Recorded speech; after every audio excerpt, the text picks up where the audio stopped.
No, pues, es el trabajo, justamente como decía Cristian. Es el trabajo y si tengo el doble de tiempo de trabajo a mi servicio, tengo más plusvalía. Por lo tanto, lo que yo necesito es que en realidad el tipo trabaje más, no que esté pensando en realidad si está bien lo que está ocurriendo o no está ocurriendo. No que esté pensando si es que mi contrato que yo le hice está bien o no está bien. Por supuesto que para el Colegio Técnico Profesional tenía razón Christian Cox y Platón se lo remarcaría. No es necesaria la filosofía. Para firmar un contrato no es necesario saber filosofía. Filosofía se necesita saber, y esto era muy interesante, cuando es que tú estás en condiciones de discutir o pelear con algo. Y eso también es interesante, ¿por qué? Porque también en la historia, por lo menos del siglo XIX, de la relación entre filosofía y escuela, la filosofía era vista como algo que era dogmático y que tenía que formar a los jóvenes en una cierta moralidad. O sea, se enseñaba filosofía desde el positivismo porque era el modo de preparar a los jóvenes para alcanzar la madurez, pero también para adquirir responsabilidades. Así se lo describe justamente por parte del pensamiento positivista. Segundo momento, primer momento Platón, negación de esta relación de la verdad y y la juventud. Segundo momento, Nietzsche. Aquí la relación es directa, directa. Juventud y poesía son casi exactamente lo mismo. De hecho, el libro que es el que estoy citando como referente es un libro que se tradujo al español como La ciencia jovial o el gay saber o la gaya ciencia, cualquiera de esas traducciones. Aunque muchos han señalado de que en realidad el correcto sería hablar de una poética. Lo que estaría escribiendo justamente Nietzsche en ese libro sería una poética. Libro muy interesante porque además es un libro de transición entre el momento de Nietzsche más nihilista, negativo, al Nietzsche más nihilista positivo. Es el momento donde es que aparecen dos grandes ideas de Nietzsche que no estaban anteriormente, que es el eterno retorno y también el hecho de la idea de la muerte de Dios. Aparece descrita en esa idea del loco, el frenético, este tipo que está poseído por la idea de que Dios ha muerto y que va a buscarlo a las iglesias, lleno de poesía, escrito en un lenguaje que es muy distinto al de otras formas. Bueno, ¿y qué dice, Nietzsche con respecto a esta? ¿Por qué llamar la ciencia nueva, esta ciencia jovial? Dice, porque es una ciencia de lo superficial, es una ciencia de la apariencia. Y esto es una cosa maravillosa, porque justamente es la inversión absoluta de lo que es justamente Platón. Mientras a Platón le interesa llegar a lo profundo y a la base y al fundamento y al principio fundamental, en Nietzsche lo que está es que la apariencia es lo único que existe y que por eso es que hay que sacar las capas y las capas de cebolla que se van imbricando una tras otra.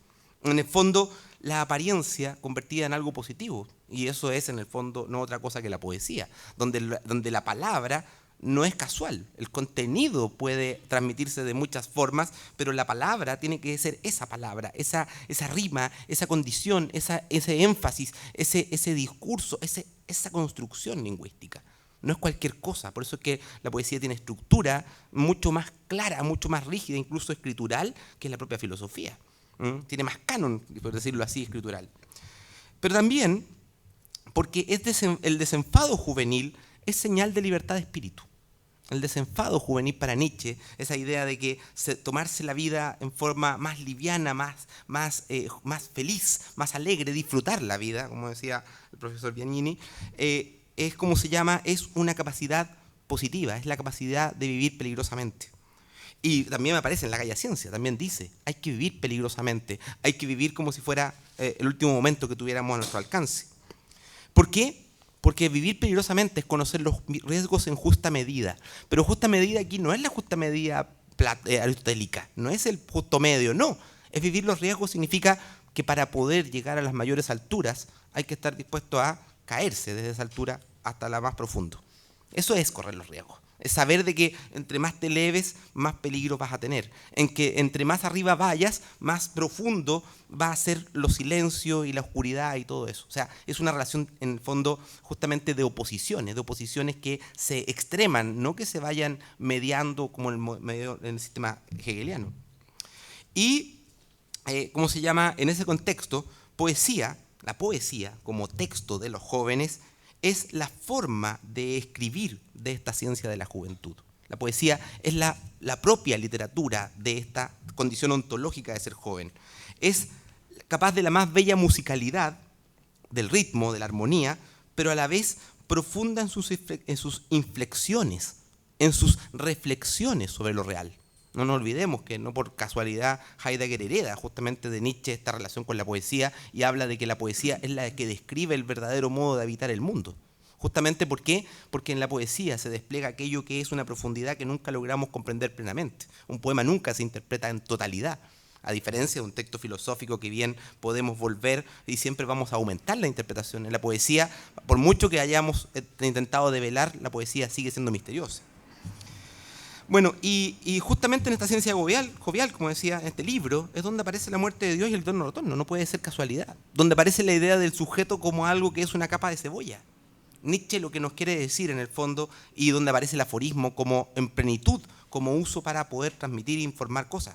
O sea, lo que nos está señalando es un modo de acceso a la verdad cuya característica justamente es el hecho de lo incompleto, lo inconcluso, cuya característica es justamente el tomarse de cierta forma la relación con el texto, una forma donde lo que aparece en el fondo previamente es esta idea de las capas de cebolla que después la va a tomar nuevamente la deconstrucción y Derrida y otros autores, justamente para hablar acerca de esta relación con el conocimiento que es distinta. Mientras el otro es un conocimiento del fundamento, este es un conocimiento de lo que aparece. Mientras el fundamento de Platón es la adultez, la vejez y el llegar a la verdad, en Nietzsche es justamente destruirla, hacerla saltar por los aires esa verdad. Ahora, ¿por qué puede describir Nietzsche algo tan distinto a Platón? Bueno, porque justamente lo que dice es lo que dice Christian, porque ha ocurrido la modernidad. Pero la modernidad podemos entenderla desde el punto de vista social, político, por supuesto, pero no podemos olvidar que decir modernidad es decir economía. Y ahí está mi discrepancia, voy a centrar la discrepancia con Christian. Tengo una discrepancia respecto al reconocimiento de la sociedad feudal en Chile. Estoy de acuerdo de que efectivamente hay ciertos rasgos de feudalismo o esta mentalidad que se conservan, pero yo no sé si o se conservan o son nuevos. Creo que lo que ha generado la educación chilena es una nueva sociedad de castas, pero no es la vieja sociedad de castas del siglo XIX. Esto no es Simón Fernández, no es, perdón, Simón Rodríguez, no es Simón Rodríguez, escribiendo justamente el libro en el cual él señala de que hasta ahora han existido castas aquí en Latinoamérica, que hay que romperlas, saltar por los aires, que hay que crear, innovar. No es Simón Rodríguez.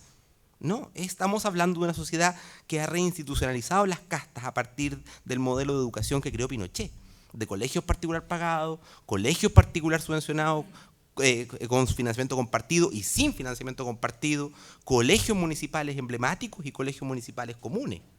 Y por fuera del sistema, ya en el extramuro del sistema, Sename y directamente la cárcel, que ya son el extremo absoluto. Y un poquito ahí, bueno, la escuela para los jóvenes desertores, que también están como en el límite de este sistema educativo. Ahí están las castas.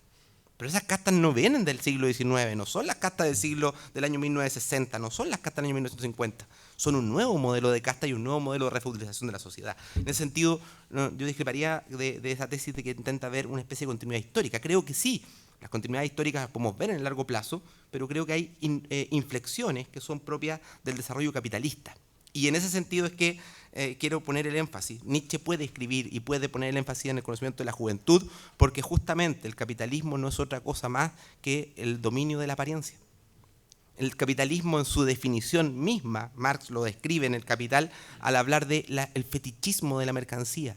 ¿Qué es el fetichismo de la mercancía? Es la creencia que tenemos, dice Marx, cuando es que nos acercamos a una imagen religiosa que la hemos fabricado nosotros y le hacemos genuflexiones y nos hincamos para hacerle, ¿cómo se llama?, rezarle a esa imagen religiosa.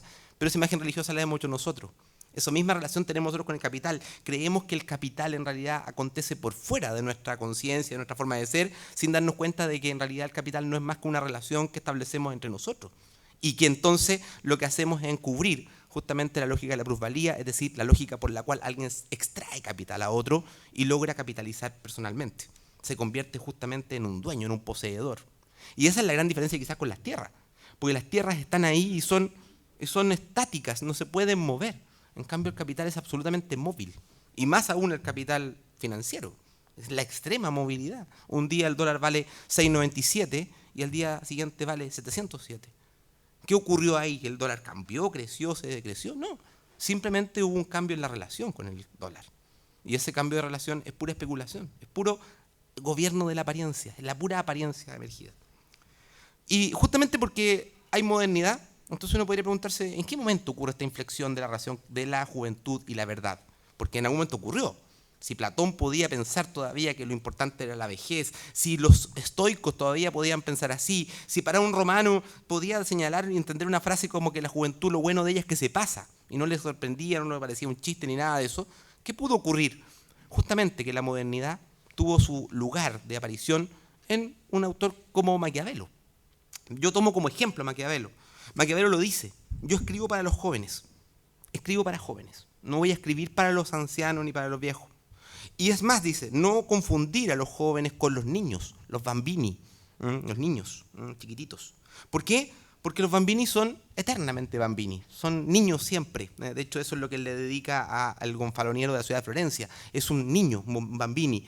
Cuando va, justamente le dedica el poema final, donde es que cuando muere, se entera que ha muerto Soderini ya en el exilio, que es lo que hace Maquiavelo, le escribe un poema y dice que baja Soderini, su alma, a ver a Plutón allá en el Hades, en el Averno, y se encuentra con Plutón, y Plutón le dice: ¿qué haces aquí?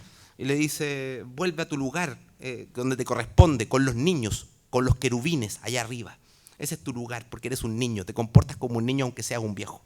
Esa imagen para Maquiavelo es una imagen ontológica, es aquel que nunca puede dejar de cometer errores. Pero el joven no. El joven, justamente, lo que le interesa a Maquiavelo es señalar a la juventud como una metáfora, es decir, justamente como un lugar de acceso a la verdad. Esa metáfora se encuentra quizá expresada en forma más perfecta en dos lugares. En El Príncipe, en el capítulo 23, cuando habla de la relación entre la fortuna y la juventud, y dice: la fortuna, que es mujer, prefiere a los jóvenes. La fortuna, que es mujer, prefiere a los jóvenes y elige a los jóvenes. ¿Por qué? Porque son osados, porque son audaces, porque están dispuestos a correr riesgos, porque no le tienen miedo a que lo que les dicen que no deben hacer lo hacen igual, etc. O sea, esa imagen de la osadía, esa imagen del valor, esa imagen del desprecio al peligro, hace justamente que esta mujer, que es la fortuna, ame a los jóvenes y por lo tanto se les entregue a ellos. Una imagen, como digo, que hoy día las feministas han criticado mucho, aunque hay que leerlo en ese contexto. La segunda imagen aparece justamente en los discursos, donde es que Maquiavelo está describiendo la relación que tiene justamente la filosofía, la juventud, con el hecho de los grandes descubrimientos. Recordemos que este libro está escrito poquito después del descubrimiento de América y con toda la llegada a la India y llegada a los países del África, etcétera, donde es que está toda la fantasía. Además, desde Europa no se conocía todavía, se imaginaban cosas que eran como como decir que nosotros llegáramos a Saturno y alguien nos dijera que se descubrió que en Saturno hay civilización y empezaban a llegar cosas de allá, pero solo vemos restos, pedacitos. Entonces no podemos imaginarnos la fantasía ni lo imaginario que es. Entonces, ¿qué es lo que ocurre? Maquiavelo dice: bueno, los jóvenes son como los descubridores. Los jóvenes son aquellos que están dispuestos a salir de su tierra, irse a otra parte, a descubrir cosas nuevas, a hacerse la América también, a luchar, a combatir, y a correr el riesgo, y a correr peligro, y a tener peligro de muerte.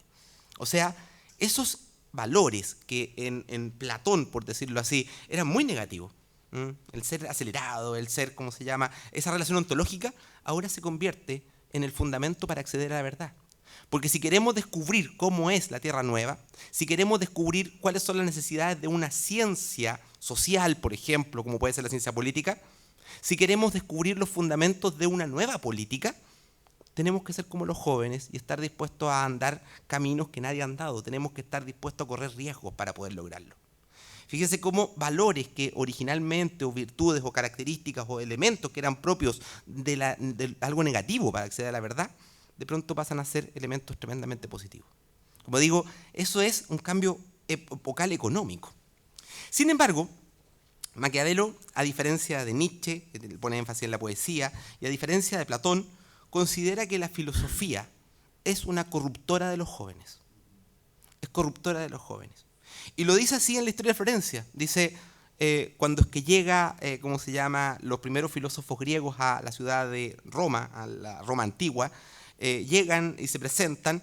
Eran filósofos que venían con toda la formación de lo que era el uso de las aporías por efecto de la sofística, y entran a Roma, y los romanos, que son muy piadosos, los invitan a hablar al Senado.